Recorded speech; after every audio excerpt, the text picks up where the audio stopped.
Assalamualaikum warahmatullahi wabarakatuh. Berjumpa kembali dengan catatan Syafiq Hasim.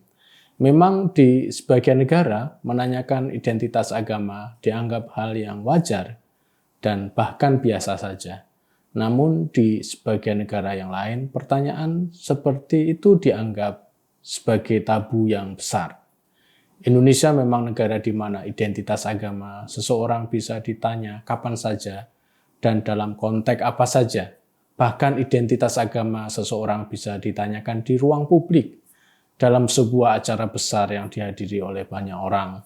Sebagaimana yang terjadi pada Pharrell, sang penyanyi cilik yang baru-baru ini sangat terkenal. Dalam kesempatan ini saya membicarakan bagaimana sebenarnya identitas keagamaan seseorang itu harus menjadi pengetahuan publik ataukah itu hal yang memang bersifat pribadi. Artinya, jika itu harus menjadi pengetahuan publik, maka jika seseorang tersebut ditanya agamanya, maka orang yang ditanya harus menjawab agama yang dipeluknya. Jika identitas agama itu urusan personal, maka seseorang yang bertanya bisa dianggap tidak sopan menanyakan agama seseorang, karena agama adalah urusan pribadi seseorang dengan Tuhannya dan bukan urusan dengan orang lain. Penyebutan identitas agama di Indonesia nampaknya sudah menjadi kebiasaan kita lama. Bahkan di dalam KTP kita disediakan kolom identitas agama bagi kita. Karena ada kolom identitas agama, maka kita harus mengisinya. Tahu tidak bahwa pengisian kolom identitas agama itu hanya berdasarkan pada surat edaran Menteri Dalam Negeri Republik Indonesia nomor 477/74054 tertanggal 18 November 1978 tentang petunjuk pengisian kolom agama. Dan ternyata jika ditelusuri lebih lanjut, penyebutan identitas agama dalam KTP dirujukkan pada Undang-Undang nomor 1 PNPS 1965 tentang pencegahan penyalahgunaan dan penodaan agama. Undang-Undang nomor 1 PNPS ini dimaksudkan untuk melindungi 6 agama dari penodaan dan penyalahgunaan. Tapi sekali lagi, kaitannya dengan pengisian identitas agama di KTP nampaknya masih jauh. Tapi apa boleh buat, berpuluh-puluh tahun pengisian identitas agama di KTP berjalan saja. Tapi ini semua berarti bukan tanpa keberatan dan protes. Protes terhadap pencantuman identitas agama mulai muncul karena pertama, pencantuman agama menimbulkan diskriminasi pada mereka yang memeluk agama di luar 6 agama yang resmi. Kita tahu bahwa di Indonesia jumlah agama dan keyakinan tidak hanya 6, namun banyak sekali. Bahkan agama-agama dan keyakinan-keyakinan lokal sudah ada jauh sebelum 6 agama itu ada di Indonesia. Karenanya, mengapa pencantuman hanya bagi 6 agama saja? Bagaimana dengan keyakinan dan agama lain yang hidup dan diyakini di dalam masyarakat? Persoalan berikutnya, pencantuman agama di KTP dianggap menciderai sifat agama pada seseorang yang personal dan private atau pribadi. Mengapa agama seseorang harus diketahui orang lain? Bukankah agama itu urusan seseorang dengan agama dan dengan Tuhannya itu sendiri? Ini semua adalah bentuk-bentuk protes masyarakat terhadap pencantuman identitas agama di KTP yang dipandang tidak adil dan diskriminatif.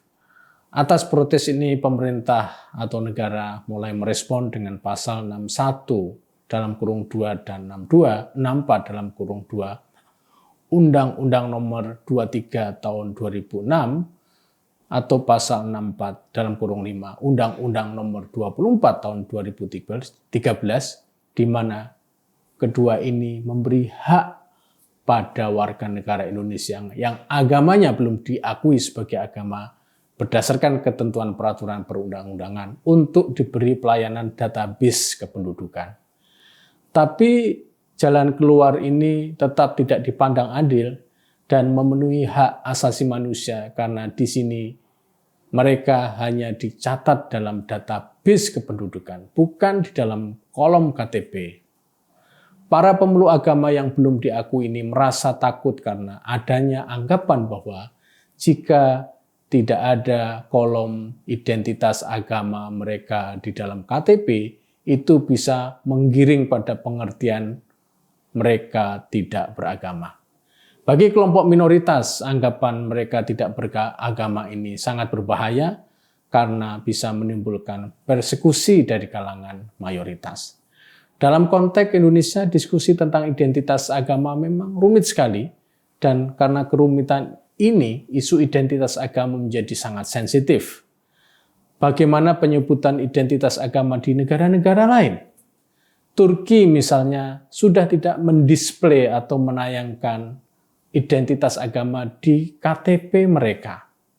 Paling tidak ini dinyatakan sejak 2016. Turki melakukan ini semua karena Turki ingin masuk dan diakui sebagai anggota Uni Eropa. Apakah perkara ini tidak diperdebatkan di Turki? Ya, perkara ini diperdebatkan dan masyarakat terbelah antara kelompok yang setuju dan kelompok yang tidak setuju untuk mendisplay identitas agama di dalam KTP mereka. Tapi kenyataannya Turki jatuh pada pilihan untuk tidak mendisplay identitas agama mereka atau seseorang di lembar KTP mereka. Identitas agama hanya bisa diketahui apabila KTP mereka dibaca dengan ID card atau ID card reader. Hampir di seluruh negara Eropa, Amerika, dan negara-negara maju yang lain, identitas agama seseorang memang tidak didisplay dalam KTP mereka. Mengapa itu terjadi? Karena mereka menganggap bahwa agama adalah urusan pribadi antara penganut agama dan Tuhan. Bukan urusan tetangga, bukan urusan masyarakat, dan juga bukan urusan tokoh. Apa yang saya sebut di atas adalah persoalan pencantuman identitas agama pada ranah hukum dalam konteks Indonesia modern. Dalam konteks Indonesia modern ini, hukum inilah yang membentuk kebiasaan dan tradisi seseorang di masyarakat untuk perlu bertanya apa agama seseorang. Bahkan sebagian orang di masyarakat kita merasa bahwa mereka wajib mengetahui status agama orang lain, agama tetangga mereka misalnya. Mereka terobsesi dengan masalah ini. Alasan mereka, kita semua harus mengetahui agama kalian semua supaya kalau kalian meninggal bisa dikuburkan menurut agama kalian berdasarkan agama yang nempel di KTP kalian semua. Meskipun terdengar aneh, tapi inilah realitas yang ada di kalangan masyarakat kita yang menganggap bahwa mereka harus tahu identitas agama orang lain. Jika kita lihat masalah ini, maka sumbernya pada pengaturan hukum administrasi kependudukan Indonesia modern, bukan bersumber pada tradisi Indonesia yang asli. Pengaturan hukum modern pada satu sisi memang dibutuhkan, namun pengaturan itu juga bisa menimbulkan efek yang berbeda, yaitu efek diskriminatif dan ketidakadilan. Pada zaman dulu, pada zaman kolonial bahkan sebelum prakolonial, orang-orang Indonesia tidak kepo dengan keyakinan dan agama orang lain. Karena pada dasarnya agama dan keyakinan yang hidup di kalangan mereka itu sudah banyak dan bervariasi. Agama dan keyakinan bagi mereka adalah wisdom yang dimiliki semua orang sebagai bentuk pengabdian kepada Tuhan Yang Maha Esa, karena satu sama lain tidak perlu bertanya. Sebagai catatan, di dalam konteks hukum di Indonesia, bertanya apa agama orang lain tidak dilarang, namun tidak menjawab pertanyaan tersebut juga tidak dilarang.